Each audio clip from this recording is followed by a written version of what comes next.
Magandang tanghali po. Oras na para sa maiinit na balita.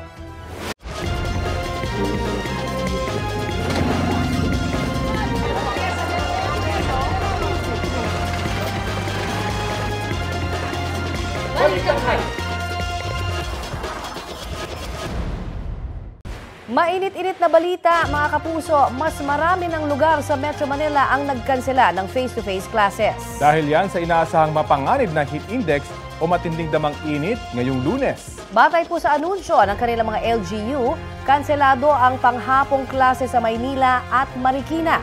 Sa Marikina, pauuwiin na po rin ngayong alas 11 ng mga pang-umagang estudyante. Nauna nang nagkansela ng face-to-face classes kaninang umaga ang Malabon, Las Piñas at Parañaque. Samantala, kinder hanggang senior high school lang ang walang face-to-face classes sa Valenzuela at Caloocan. Hinihikayat sa mga nabanggit na lungsod ang online o asynchronous activities. Ang Philippine Science High School Main Campus o PSI, shift din muna sa online classes hanggang bukas. Wala ring in-person classes sa Lasal Green Hills. Ipatutupad muna ang asynchronous classes mula preschool hanggang grade 3, habang synchronous online classes naman sa grade 4 hanggang senior high school. Mga kapuso, batay po sa mga anunsyo sa heat index forecast ng Pag-asa, kung saan inaasahang papalo nga sa 46 degrees Celsius ang damang init sa Quezon City. Danger level na po yan. Tutok lang sa Balitang Hali para sa karagdagang class suspensions. Bukod sa Quezon City, nasa danger level din ang heat index sa dalawa pang lugar sa bansa. 46 degrees Celsius na heat index o damang init ang maaaring maranasan sa Clark, Pampanga. Habang 45 degrees Celsius na heat index naman sa Muñoz, Nueva Ecija. Magkaiba po ang heat index sa air temperature o temperatura ng hangin. Pero mga kapuso, paglilinaw po ng Pag-asa, hindi pa tapos ang amihan season.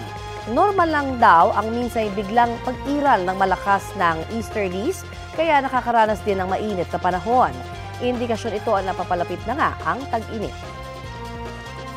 Sa ibang balita, sugatan ng isang lalaki sa Quezon City matapos pagtulungang bugbugin ng 4 na menor de edad. Giit ng isa sa mga nambugbog, sinaktan din siya ng biktima. Balitang hatid ni EJ Gomez.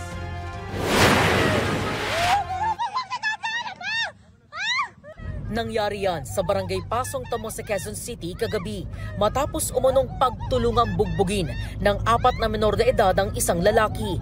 Ang sumisigaw na babae, kasintahan ng 21 anyos na biktima. Ayon sa kaanak ng biktima, pauwi na ang magkasintahan nang masagi ng biktima sa isang eskinita ang isa sa mga sospek na bigla na lang daw nag-amok. Ang nangyari po kasi is, nasanggi lang naman po, na hindi po sinasadya. Then yung brother ko po is, nanghingi naman po ng patawad sa nangyari. And after po nun, nag-amok na po sila ng away po. Tumulong pa raw sa pambubugbog ang 3 kasama ng nasaging lalaki. Inawakan po siya sa kamay, tapos ginan po ng brother ko yung tumbler yung kamay para lang maalis. Dahil sobrang higpit na po dun sa paghawak sa kanya. Sinuntok na po siya sa likod, starting po sa ears po. Nadapa po yung kapatid ko.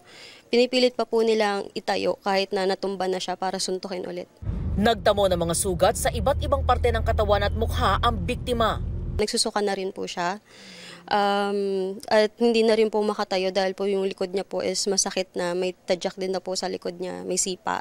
And pag tumatayo po siya is nahihilo na po siya. Hindi na po siya makatayo ng maayos. Natunto ng barangay ang 2 sa 4 na menor de edad na pawang high school students. Hiningan sila ng pahayag ng pulisya. Ayon sa Barangay Council for the Protection of Children o BCPC ng Pasong Tamo, nagpa-blotter ang isa sa 4 na menor de edad matapos ang insidente. Depensa raw ng 17 anyos na binata, sinaktan din siya ng biktima. Ang sabi niya, kinukwento, nagkasagian sila ng balikat. Nung nasagi sa balikat, tinanong, masikip ba ang daan? Parang ganon. So, parang ano ba ang problema mo? Medyo hindi naging maganda siguro ang dating doon sa batay lang to sa nalalaman ko po. So, agad na hinampas siya ng tumbler dito. So, sabi naman nila, nung umuwi nga, duguan daw yung minor, tumutulo dito Tumangging magbigay ng pahayag sa media ang mga kaanak ng 2 natuntong minor habang pinaghahanap pa ang 2 iba pa. Posibleng sa tinamo ng 21 years old, sa nakikita ko dyan, talagang posible na sila ay maayano sa tinatawag natin na institution. So kung mga minor ang may gawa niyan, meron talaga silang kakaanuhan. Ito yung tinatawag na youth mulabi homes para sa mga tinatawag na CICL, Children in Conflict with the Law, under ng DSWD. Patuloy ang investigasyon ng pulisya sa insidente. EJ Gomez, nagbabalita para sa GMA Integrated News. Beep, beep, beep sa mga motorista, may rollback sa ilang produktong petrolyo bukas. Batay sa anunsyo ng ilang kumpanya ng langis, 90 centavos ang bawas presyo sa kada litro ng gasolina, 80 centavos naman sa diesel. Habang ang kerosene may tapyas na 1 peso and 40 centavos kada litro. Panibagong rollback yan, kasunod ng dalawang magkasunod na linggong taas presyo sa mga produktong petrolyo. Rollback ang sumalubong ngayong buwan sa mga gumagamit po ng LPG sa pagluluto. Para sa petroan, may bawas yan ng 1 peso and 20 centavos kada kilo. 1 peso and 19 centavos naman ang tapya sa kada kilo ng LPG ng Solein. Dahil po yan sa pagbabari ng presyo nito sa pandaigdigang merkado.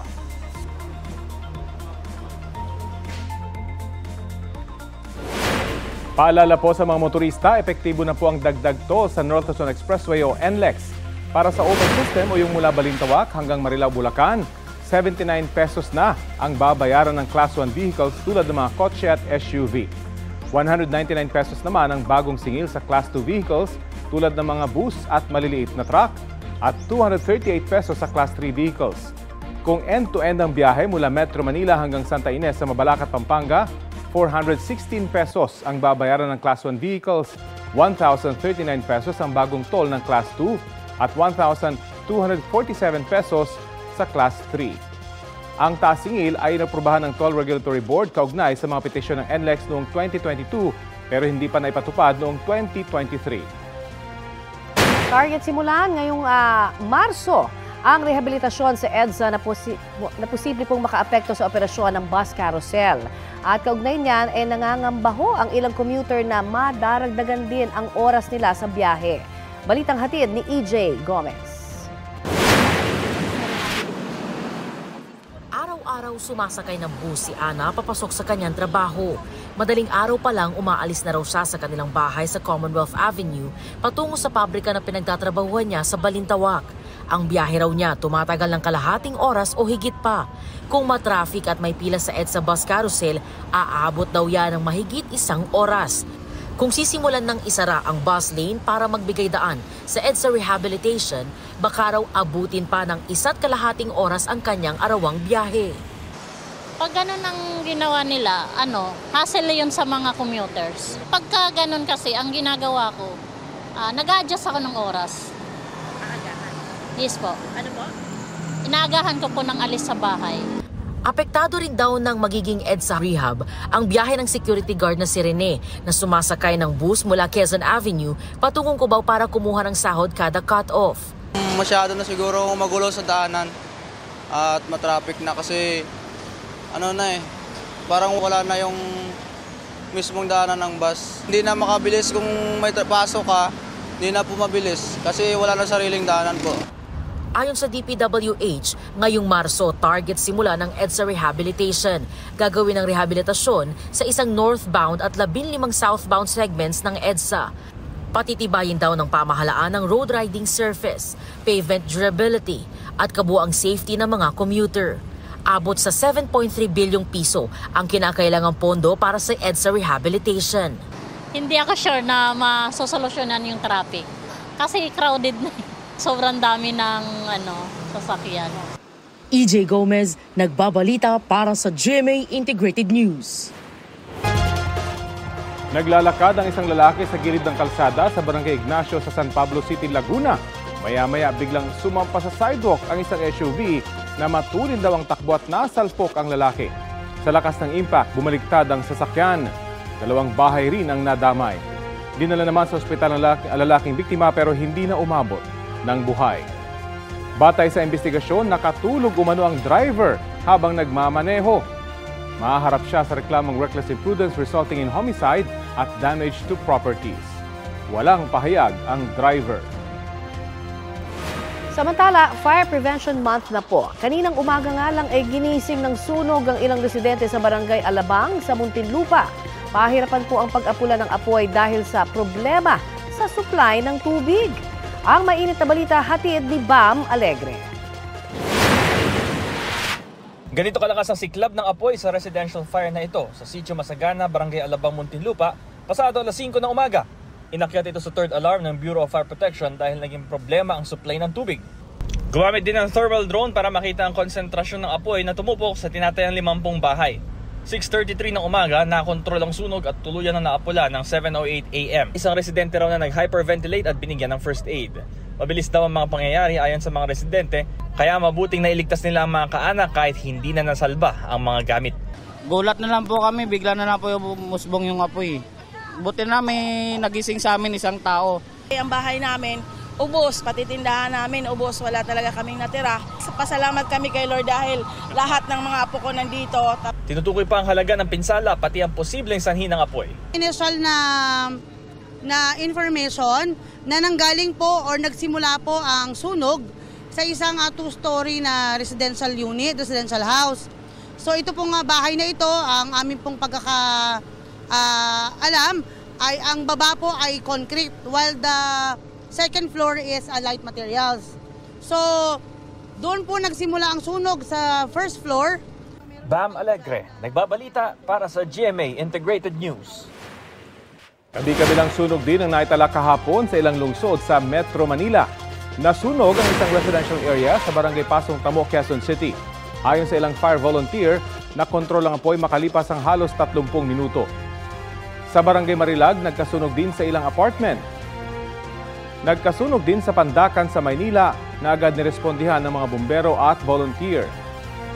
Maging sa M. de la Cruz Street sa Pasay City na naapula sa loob ng mahigit 15 minuto. Ayon sa BFP Pasay, gayon din sa boundary ng Las Piñas at Parañaque. Ito ang GMA Regional TV News. May init na balita na po tayo mula sa Luzon, hatid ng GMA Regional TV. Kailangang patayin ang 300 baboy sa Bintar, Ilocos Norte matapos po magpositibo naman sa African Swine Fever ang ilang baboy roon. Chris, ano ang ginagawang hakbang para masigurong hindi na pa kumalat pa itong sakit? Connie, mahigpit na binabantayan ang 300-meter radius mula sa piggery kung saan nagpositibo sa ASF ang ilang baboy. Sa ngayon, 4 na bayan sa Ilocos Norte ang nasa red zone ng ASF. Yan at iba pang maiinit na balita hatid ni CJ Torida ng GMA Regional TV. 300 baboy ang isinailalim sa culling operations sa Bintar, Ilocos Norte. Nagpositibo kasi sa African Swine Fever ang ilang baboy roon na nangamatay kamakailan. Sa ngayon, mahigpit na binabantayan ang 300-meter radius ng babuyan kung saan galing ang mga baboy. 4 na bayan sa Ilocos Norte ang ngayon nasa red zone dahil sa ASF. Matapos ang ilang araw na pagkahanap, natagpuan na ang bangkay ng isang binatilyong nalunod sa Cagayan River. Nitong Biyernes nang nahulog mula sa isang bangka ang biktima. Posibleng inatake raw siya noon ng epilepsy. Kinilala ng kanyang pamilyang bangkay na nakita sa Gattaran. Pahirapan ang pag-apula sa sunog sa dump site sa Barangay Bunuan Bukig sa Dagupan City. Magtatanghali ng Biyernes nang magsimula ang sunog.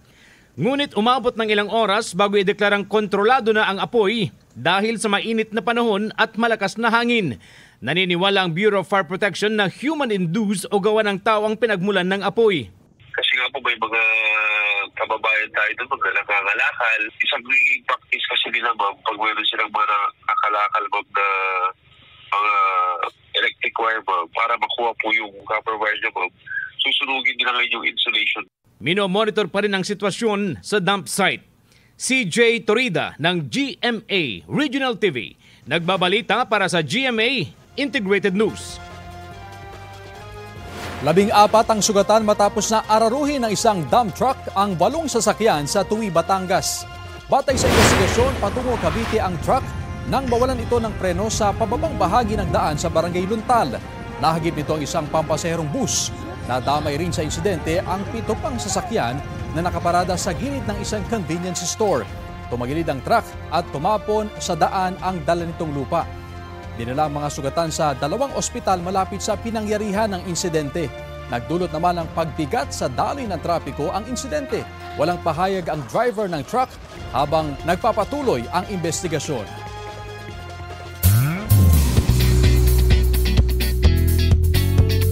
Happy Monday mga mare at pare! Isang pangarap ang natupad sa mismong birthday ni Sparkle Star Nadine Samuante.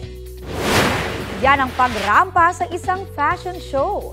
Kahapon ginawa niya yan sa Milan para sa isang Filipino designer. Sa kanyang Instagram, sinabi niyang yan ang best birthday gift na natanggap niya. Sa March 9 naman, rarampa rin siya sa fashion show sa Paris. Take note ha, pang-finale siya sa 2 fashion shows na yan. Nagpasalamat din si Nadine sa mga bumati sa kanyang birthday kahapon, March 2. Huling bumida si Nadine sa GMA Afternoon Prime Series na Forever Young.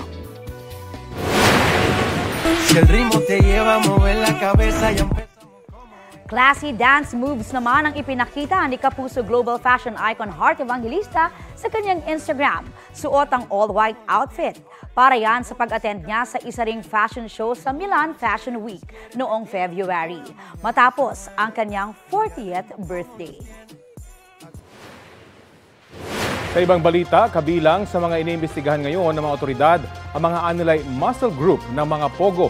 Ayon sa Presidential Anti-Organized Crime Commission, binubuo yan ng mga retired na sundalo mula sa ibang bansa at nakatokang manakit at pumatay. Narito ang aking report. Hindi sinasantabi ng Presidential Anti-Organized Crime Commission o PAOC ang posibilidad na ang ilang tauhan ng mga nabuwag na Pogo Hub ay kabilang sa tinatawag nilang muscle group. Ayon sa PAOC, nagsisilbi ang mga ito bilang enforcer ng mga Pogo Hub. Ito yung mga retired military ng minsan ng China. Ito yung mga goons na hinire nila para mangidnap, para manakit, para manakot, para pumatay. Yung mga yan, nawalan ng trabaho yan. Yung mga enforcer na yan, yung mga muscle ng Pogo, hindi naman po sanay sa computer yung mga yan. Sila po, ang talagang skills nila is pumatay at manakit at mangidnap. So ang ginagawa nila ngayon, naghahanap na lang po sila ng mga pwede nilang kidnapin. Ang muscle group kasama sa mga tinitingnan ng PAOC na posibleng sangkot sa pagdukot sa 14 anyos na estudyante sa Taguig noong February 20. Ayon sa PAOC, bumuo na ng task force para imbestigahan ang pagdukot. Tinitingnan pa rin po yan, iniimbestigahan pa rin po yan. Ang alam ko, nagawa na po ng task force dyan. But siyempre, check pa po yung mga involved. Kaugnay ng mga umunay Chinese spy, hinihintay pa raw ng PAOC ang resulta ng investigasyon ng iba't ibang law enforcement agency kung may kaugnayan nga ang mga Pogo operators sa mga nahuling umunay Chinese spy. Ang League of Provinces of the Philippines, aalamin daw ang katotohanan sa report na may mga lokal na pamahalaan na nakinabang ng pera at gamit mula sa mga nahuling umunay Chinese spy. Ang Chinese Embassy, sinabi sa isang pahayag na tutol sila sa anilay walang basehang akusasyon na ang layon lang ay siraan ng kanilang mamamayan. Lagi raw nilang bilin sa kanilang mga kababayan sa ibang bansa na sumunod sa mga lokal na batas at regulasyon. Matagal na rin umunong nagbibigay ng donasyon ang ilang Chinese citizens sa Pilipinas sa pamamagitan ng mga humanitarian donation at relief work na mainit namang tinatanggap ng mga Pilipino. Naunang inireport ng Reuters News Agency na nag-donate ng pera at motorsiklo ang ilang nahuling umunay Chinese spy sa ilang lokal na pamahalaan sa pamamagitan ng isang NGO. Sinubukan naming hinga ng pahayag ang AFP, DILG at National Security Council tungkol sa issue pero wala pa silang pahayag kasama sa litrato sa isang award ceremony noong June 2024 si Cagayan Governor Manuel Mamba at 4 na naarestong Chinese nationals na hinihinalang espiya sa Pilipinas. Sinabi ng gobernador na walang natanggap na anuman ang kanilang lalawigan mula sa mga Chino. Hindi rin daw niya personal na kilala ang mga ito. Rafi Tima nagbabalita para sa GMA Integrated News.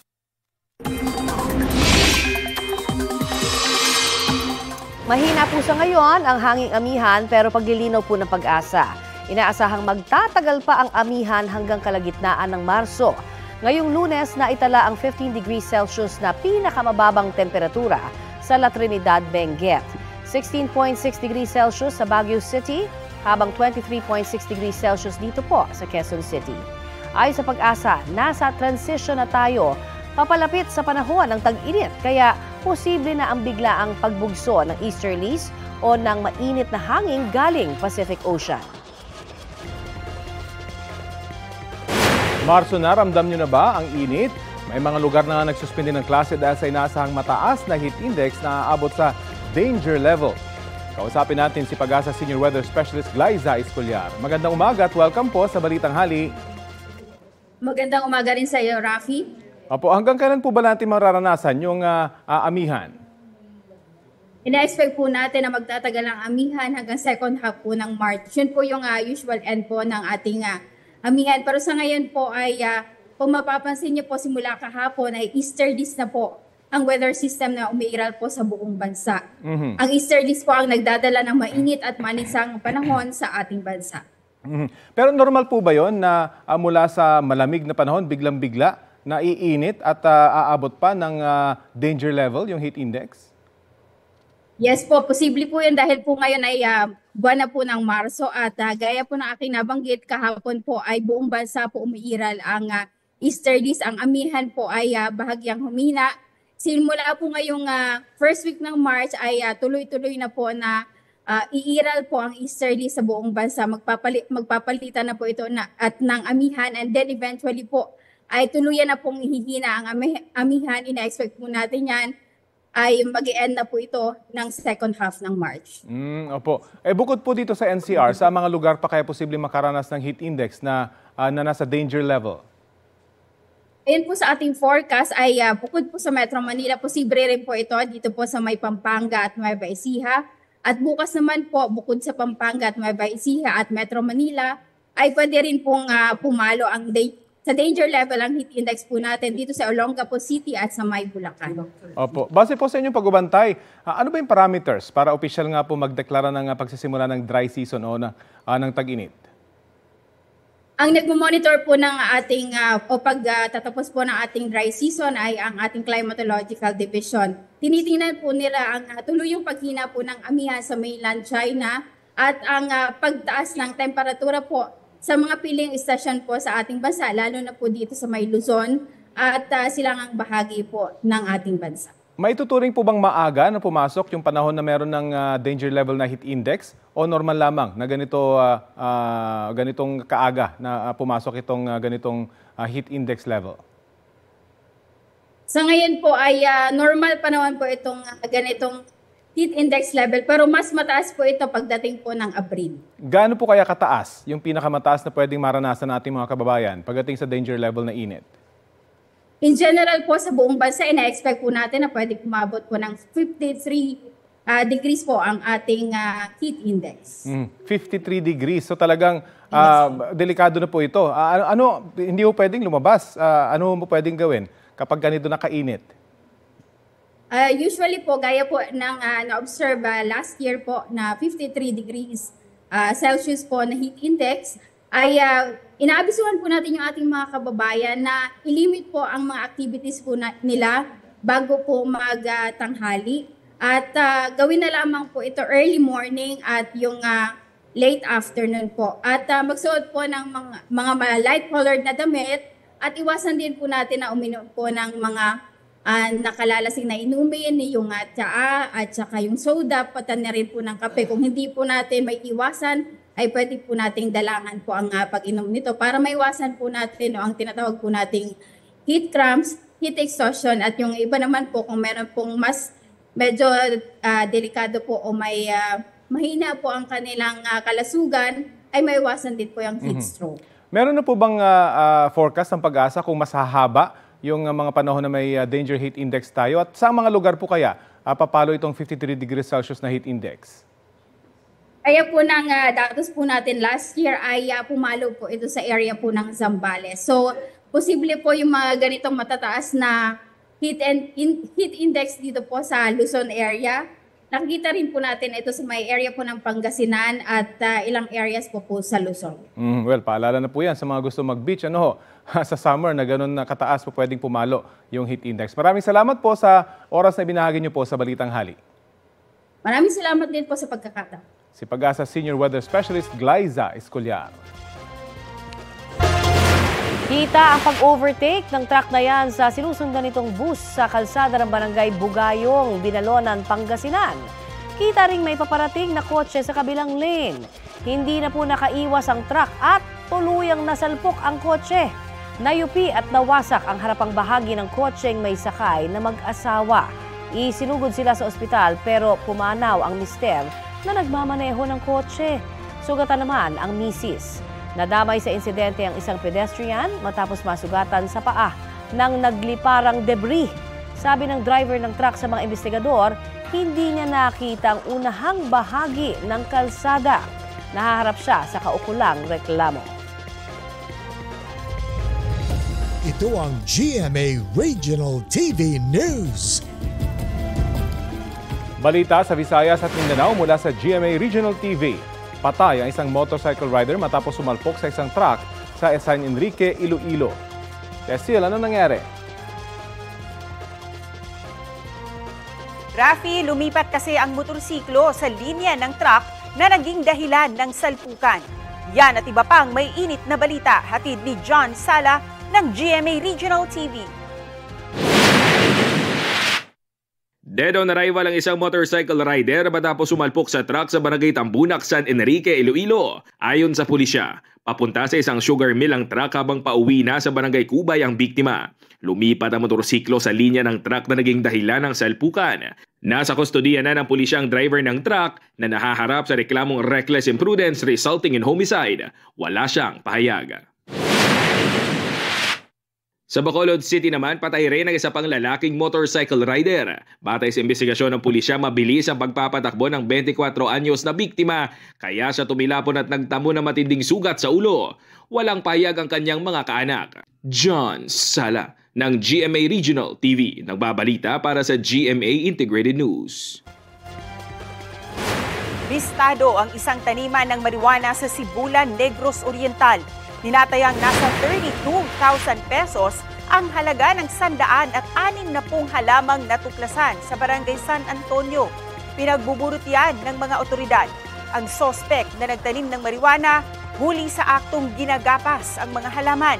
Kumuha pa siya ng baril sa bahay at hinamo ng mga pulis.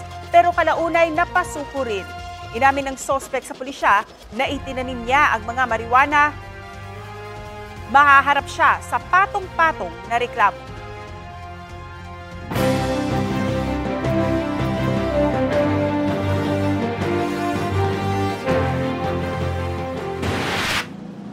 Nakaisa si Jerome Adonis sa pagdiriwang ng Buwan ng Kababaihan sa Laguna. Naroon din si Congresswoman Arlene Brosas na isinusulong ang Expanded Maternity Leave Law. Pantay na pasahod sa mga magagawa sa buong bansa ang idiniin ni Atty. Sunny Matula. Pondo sa libreng pabaon alinsunod sa Free College Law ang itinutulak ni Bam Aquino sa Cebu City. Nakipagpulong si Ronel Arambulo sa isang komunidad sa Rojas Capiz. Tulong sa kabuhayan ng local vendors ang ipinahayag ni Representative Franz Castro. Tinalakay ni Danilo Ramos sa Capiz ang fish at rice situation. Sinabi ni Senador Bongo sa isang assembly na tututukan niya ang issue sa PhilHealth. Laban kontra iligal na droga pa rin ang isinusulong ni Senador Bato de la Rosa sa Palawan. Sa Laguna, kinontra ni Atty. Jamie Bondoc ang ani ay kabulastugan ng pamahalaan, pagsugpo sa katiwalian at korupsyon ang tututukan ni Congressman Rodante Marcoleta. Itinutulak ni Atty. Vic Rodriguez ang death penalty sa kasong plunder. At bukasiya raw ni Philip Salvador ang libreng gamot sa senior citizens. Naghayag din ng suporta si Camille Villar sa mga kababaihan sa pagbisita niya sa Luna Isabela. Sa Iloilo City, sinabi ni Manny Pacquiao na tututukan niya ang family values at mga issue sa kahirapan at edukasyon. Si Senator Bong Revilla planong gawing batas ang pagbaba ng singil sa sinihan. Suporta sa mga mangingisda ang idiniin ni Leody de Guzman sa Zamboanga City. Seguridad sa makatotohanang impormasyon ang isinulong ni Gringo Honasan sa Batangas. Kahalagahan ng maunlad na agrikultura ang tinalakay ni Atty. Raul Lambino sa Pampanga. Suporta sa kababaihang solo parents ang ibinida ni Senadora Amy Marcos. Nanawagan si Kiko Pangilinan ng toll exemption para sa mga truck ng agri-products. Kahirapan at kontra-korupsyon ang isinulong ni Ariel Carubin sa Cavite. Nag-motorcade at nag-ikot sa palengke sa Pasay si Senator Francis Tolentino. Si Ben Tulfo ay hinihikayat ng kababaihang nakararaan sa pangabuso na magreklamo. Si Congressman Erwin Tulfo ay sinusulong ang mas matibay na proteksyon sa OFWs. Proteksyon sa mga migranteng Pinoy ang inihayag ni Benher Abalos sa OFW sa Hong Kong.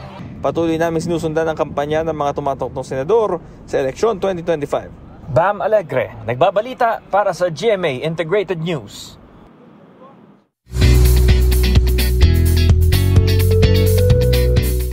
More big surprises and reveals. Yan ang dapat abangan habang papalapit ang pagbubukas ng bahay ni Kuya para sa Pinoy Big Brother Celebrity Collab Edition. Sa March 9 na officially mapapanood ang teleserye ng totoong buhay na first time rin mapapanood sa Kapuso Network. Ni-reveal na rin na sina Julian San Jose at Darren Espanto ang magko-collab para sa new version ng Sikatang Pinoy. Dagdag din sa pamilya ni Kuya ang first Kapuso PBB hosts na sina Gabby Garcia at Mavi Legaspi na nagbigay ng insight sa inyong mare sa kanilang bagong journey. It was really part of my dream to see the house. Pero as of now, since ang task is to host, then I'll do my best to host. Malalaman na natin sa takdang panahon kung ano bang mga next task sa akin ni Kuya. Yeah. Throughout, I just want to make it as natural as possible. And I'm glad na again I'm gonna be doing it with Alexa nga because naturally magkaibigan na kami and we have good chemistry naman siguro. Makakasama nila ang iba pang kapamilya hosts na sina Bianca Gonzalez, Robbie Domingo, Melay Cantiveros Francisco, Alexa Ilacad, Enjong D at Kim Chu. May pasilip na rin sa Sparkle at Star Magic Talents na magiging celebrity housemates. Present sa Big MediaCon ang Kapuso and Kapamilya Executives. Naroon sina GMA Senior Vice President Attorney Annette Gozon Valdez, Sparkle First Vice President Joy Marcelo at Program Management OIC Mildred Garcia. Gayon din sina ABS-CBN COO for Broadcast Cory Vidanes at Head of TV Production and Star Magic Laurenti Jogi. Extra special ang edition this year dahil ipinagdiriwang din ng PBB ang 20th anniversary nito. Ngayong March 9 na ang nag-iisang teleserye ng totoong buhay, ito ang Pinoy Big Brother Celebrity Collab Edition!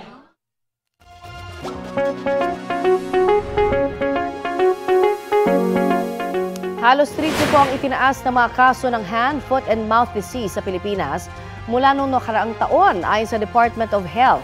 Karamihan daw sa mga tinatamaan niyan, mga bata. Balitang hatid ni Nico Wahe. 5 araw na may paltos at butlig sa kamay, paa at iba pang bahagi ng katawan at mga singaw rin sa bibig ang 7 taong gulang na anak na babae ni Jomalyn mula Dasmariñas, Cavite. Bago yan, nagkaubot sipon at lagnat din ang kanyang anak.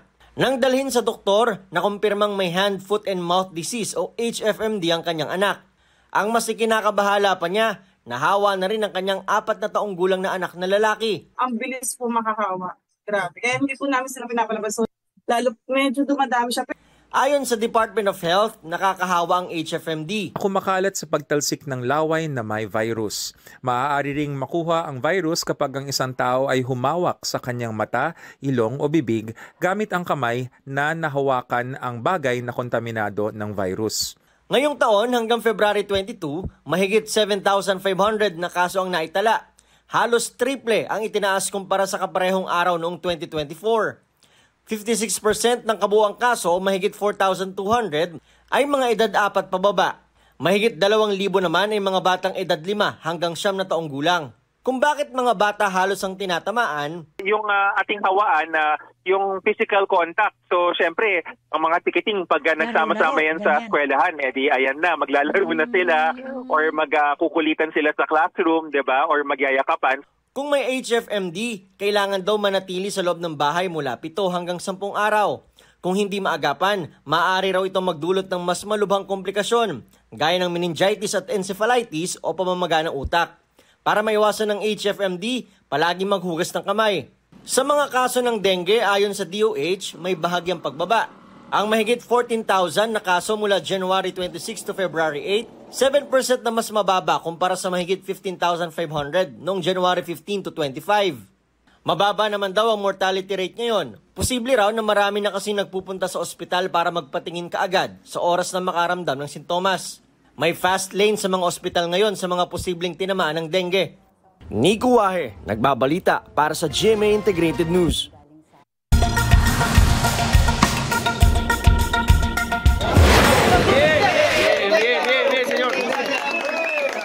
Nagpalakpakan ng mga rescuer nang mailabas ang batang lalaking yan mula sa isang balon sa Ucayali, Peru. Batay sa ulat ng local media, may lalim na 9 metro o halos 30 talampakan ng balon. Nahulog daw ang batang 1 taong gulang noong Biyernes ng umaga at nakuha lang roon madaling araw nitong Sabado. Binigyan agad siya ng pagkain at paunang lunas nang mailigtas. Dinala rin ang bata sa Ospital Kalaunan para suriin ng mga doktor. Hindi pa tukoy kung paano nahulog sa balon ang bata. Ito ang GMA Regional TV News. Nasabat ang halos sa 11 million pesos na halaga ng hinihinalang ecstasy sa magkasunod na operasyon ng PIDEA sa Bacoor, Cavite. Huli sa unang operasyon ng 2 lalaking Nigerian, nakuha sa kanila ang hinihinalang ecstasy tablets na mahigit 1.3 million pesos ang halaga. Gayun din ang 340,000 pesos na halaga ng umano'y shabu. Nahuli naman sa follow-up operation ng isa pang lalaking Nigerian. Nasabad sa kanya ang mahigit sa 9.6 million pesos na halaga ng hinihinala ring ecstasy. Itinanggi niyang may kinalaman siya sa droga at wala raw alam sa operasyon ng 2 pang naaresto. Hindi naman nagbigay ng pahayag ang 2 pang suspect. Maharap ang 3 sa reklamong paglabag sa Comprehensive Dangerous Drugs Act. Inaalam ng PIDEA kung konektado sa sindikato ang mga suspect. Nagpaliwanag na ang mga tauhan ng LTO Region 7 sa nakunan sa viral video habang inaaresto ang isang magsasaka sa Panglao, Bohol. Batay sa ulat ng Super Radio Cebu, sinabi ng mga naturang LTO officer na huminto ang motorista para sa kanilang inspeksyon. Napansin daw nilang nakainom siya umano at may dalang kutsilyo, kaya nila siya inaresto sa pamamagitan ng citizen's arrest. Depensa noon ng lalaki, isa siyang magsasaka at gamit niya ang kutsilyo sa pagtatanim. Ayon sa pamilya ng lalaki, kinaladkad at sinuntok umano ang kanilang kaanak kahit hindi naman siya nanlaban. Ayon kay LTO Chief Assistant Secretary Vigor Mendoza II, para tiyakin na hindi na mauulit ang insidente, isasailalim sa retraining ang mga traffic enforcers sa buong bansa. Hindi na po kinakailangan ng ventilator ni Pope Francis para makahinga ng maayos. Ayon po yan sa Vatican. Nananatiling stable ang kondisyon ng Santo Papa na mahigit 2 linggo nang nasa ospital sa Rome, Italy dahil sa sakit na double pneumonia. Kahit hindi na kailangan ng ventilator, tumatanggap pa rin ng oxygen si Pope Francis sa pamamagitan ng maliit na hose na nakakabit sa kanyang ilong. Hindi na rin daw muling nilagnat ang Santo Papa. Sa isang sulat, nagpasalamat siya sa lahat ng nagdarasal para sa kanyang paggaling.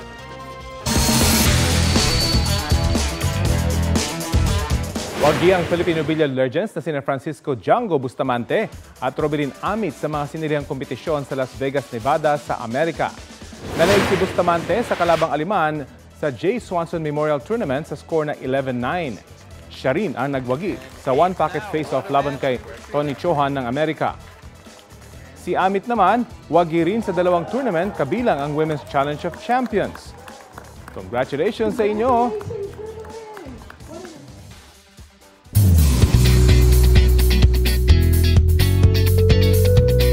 Isang jam-packed weekend concert ang regalo ni GOT7 member JB sa kanyang pagbabalik Pilipinas.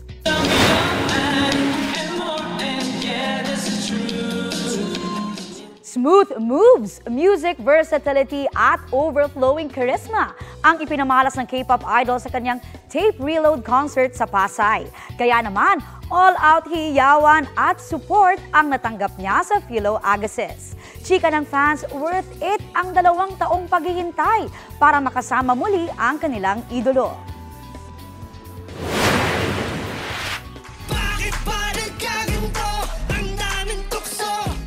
Humataw naman ang P-Pop Kings SB19 sa first live performance ng single nilang Damn sa All Out Sunday stage. Angas vibes ang hatid ng grupo suot ang kanilang Mala Fantasy Series character OOTDs. Bago ang kanilang pasabog na production number, may pa-tutorial ang SB19 sa choreo ng Damn sa ilang kaayos barkada. Grabe oh. Sandamakmak na mga biyayang isda ang natanggap ng mga taga-barangay Paniman sa Karamuan, Camarines Sur. Nito pong weekend, pinagtulungang hanguin gamit ang lambat ang mga isdang napadpad sa Pampang. Ayon sa ilang residente, mga isdang espada, sapsap, talakitok at matambaka ang nakanilahong nahuli. Malaki ang pasasalamat ng mga residente sa mga nakuhang isda na pupwedeng pangkain o pangbenta nila. Ito ang GMA Regional TV News. Hulikam ang aksidente sa isang pedestrian lane sa Hagna, Bohol. Sa video, kita ang lalaking yan na tumatawid sa isang kalsada sa Barangay Luok. Bigla siyang bumalik sa kanyang pinanggalingan at doon na nabundol siya ng paparating na motorsiklo mula sa kanyang likuran. Parehong nagtamo ng mga sugat at dinala sa ospital ang pedestrian at ang rider ng motor. Batay sa investigasyon, bumusina ang rider sa biktima, ngunit huli na para makaiwas. Ayon sa mga otoridad, nagkaareglo na ang dalawa matapos na sagutin ng rider ang mga gastusin sa ospital ng biktima. Formal na ang pinasinayaan ng Phase 3 ng Pasig River Esplanade. Yan po ang nagdurugtong sa Port Santiago sa Esplanade na nasa likurang bahagi ng Manila Post Office. Kapag nakumpleto, maihalin tulad na raw ang Pasig River sa mga sikat na ilog abroad. Pinangunahan ang nasabing okasyon ni Pangulong Bongbong Marcos kasama sina First Lady Liza Araneta Marcos, Senate President Chis Escudero, Chinese Ambassador Huang Zilian at ilan pang personalidad. Kabilang din sa mga dumalo, si GMA Senior Vice President Attorney Annette Gozon Valdez.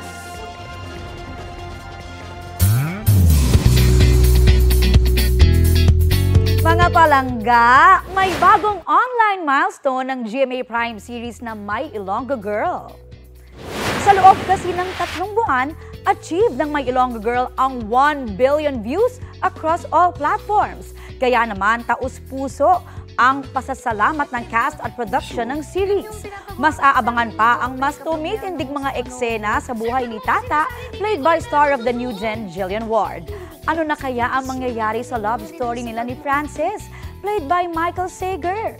Tuwing Lunes hanggang Huwebes napapanood ang My Ilonggo Girl, 9:35 p.m. sa GMA Prime, 11:25 p.m. naman ang delayed telecast dito sa GTV. Napapanood din ang series sa GMA Public Affairs at GMA Network Facebook at YouTube livestream. Mainit-init na balita ngayong Fire Prevention Month. Nasusunog po ngayon ang isang residential area sa Barangay UP Campus sa Quezon City.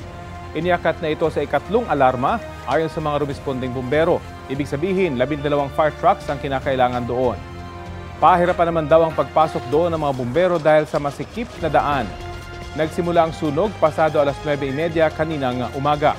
Patuloy pa namin inaalam kung may nasaktan o nasawi sa sunog, pati kung ano ang pinagmulan ng apoy. Isa pang mainit-init na balita, nagliyab ang isang kotse sa Makati City kanina pong umaga. Nangyari po yan sa bahagi ng EDSA malapit sa Magallanes Interchange northbound lane ayon sa ulat ng Super Radio DZBB. Nakaligtas naman ang babaeng driver nito. Kwento niya, hindi niya namalayang umaapoy na ang sasakyan habang minamaneho niya ito. Naapula naman ang sunog nang rumisponde ang mga bumbero. Nagdulot po ang insidente ng pagbigat ng daloy ng trapiko sa lugar.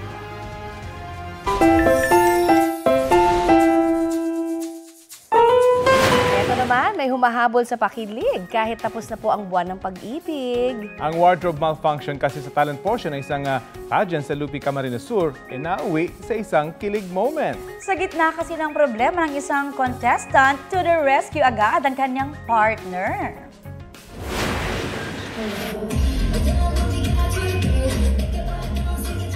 Kita ang galing sa performance ni Johnny Jerome Andres para sa Miss Lupi 2025, maging ang connection nila sa stage ng kapartner at real-life boyfriend na si Irvin Lopez. Pero habang nagsasayaw, ayun po biglang naalis ang hook ng pang-itaas ni Johnny. To the rescue naman si Irvin nang hinawakan ng back portion ng kanyang damit hanggang matapos ang performance. Sa huli, naitawid nila ang performance at nakuha ni Johnny ang second runner-up sa pageant. Pinuri ng netizens ang pagiging gentleman ni Irvin kaya naman may mahigit 10 million views na online ang video. Trending! Ay, dapat naman talaga din. Ang galing. Di ba? Pagka ganyan, protektahan na. Pero ang galing habang sumasayaw yun. Di ba? Oo, talagang professional na ang kanilang parang pre-practice na nakahawak siya sa likod habang nagsasayaw. Ang galing. Tunay na pag-ibig nga naman. At professional moves yan. Yes. Ito po ang Balitang Hali. Bahagi kami ng mas malaking misyon. Ako po si Connie Sison. Rafi Tima po. Kasama niyo rin po ako, Aubrey Carampel. Para sa mas malawak na paglilingkod sa bayan. Mula sa GMA Integrated News, ang News Authority ng Filipino.